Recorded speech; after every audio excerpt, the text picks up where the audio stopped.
মুটিয়ে যেতে সময় লাগে না, কিন্তু ওয়েট লস করা ভেরি ডিফিকাল্ট। অভিনয়টা আসলে এত সময় দেওয়া পসিবল হয় না। আমার নিজের জন্য সময় একদমই হয় না।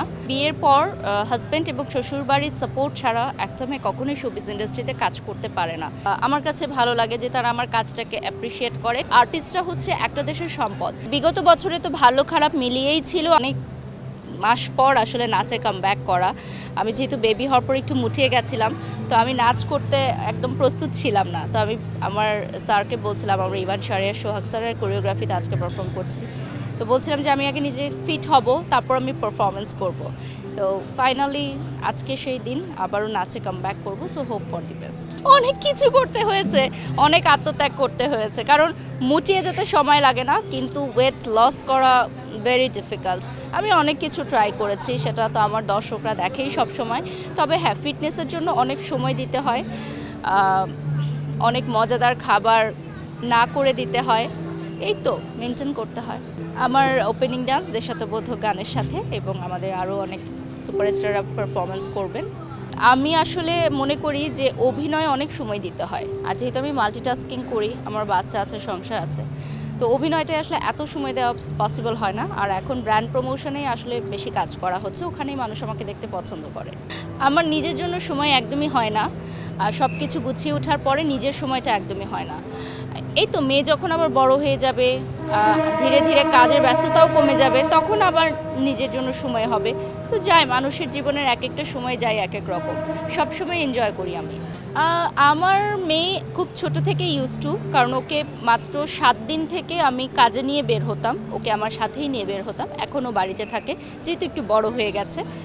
আর আমার মেয়ে খুবই কোঅপারেটিভ, ও জানে যে মা একটা কাজের সময় বাইরে যাবে, আর ও এটাও বুঝে যে আমি লাইভ করি, সো শুটিং করি। এবং এখন তো প্রায় 2.5 বছর হয়ে গেছে, ও আমার কাপড় গহনাগুলোও গুছিয়ে দেয়।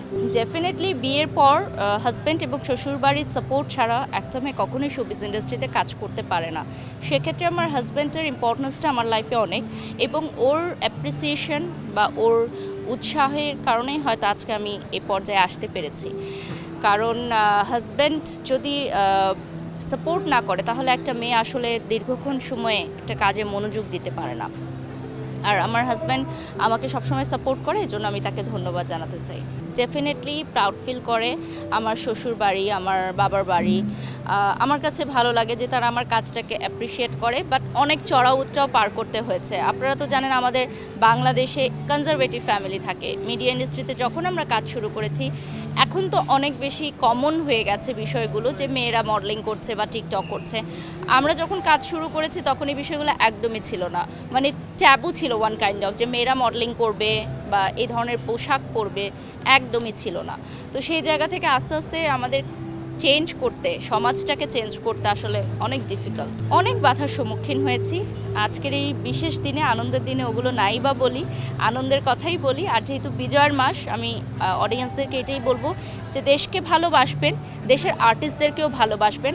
আমরা অনেকেই দেখি যে আমাদের বাংলাদেশের আর্টিস্টদেরকে নিয়ে নানান আজে বাজে মন্তব্য করা হয়, ঠিক সেই কাজগুলোই যখন পার্শ্ববর্তী দেশের কোনো আর্টিস্টরা করছে, আমরা খুব বাহবা দিচ্ছি। এই জিনিসটা আমাদের পরিবর্তন করতে হবে। আমরা যদি দেশকে ভালোবাসি, তাহলে দেশের মানুষকেও ভালোবাসবো।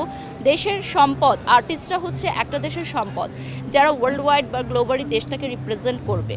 সো ডেফিনেটলি আমাদের উচিত বাংলাদেশের আর্টিস্টদেরকে রেসপেক্ট করা, তাদেরকে বোঝা বা তাদের কাজটাকে সম্মান করা, দ্যাটস ইট। বিজয়ের দিনে দেখা যায় যে আমাদের বিভিন্ন প্রোগ্রামই থাকে, সেই প্রোগ্রামগুলোই অ্যাটেন্ড করা হয়। এই তো লাল সবুজ পোশাক পরে কোনো প্রোগ্রাম অ্যাটেন্ড করা হয়। আর একদিনের জন্য যে আমরা পড়বো, বাকি দিন ভুলে যাব, এরকম না। দেশকে ভালোবাসতে হবে, দেশের মানুষকে ভালোবাসতে হবে।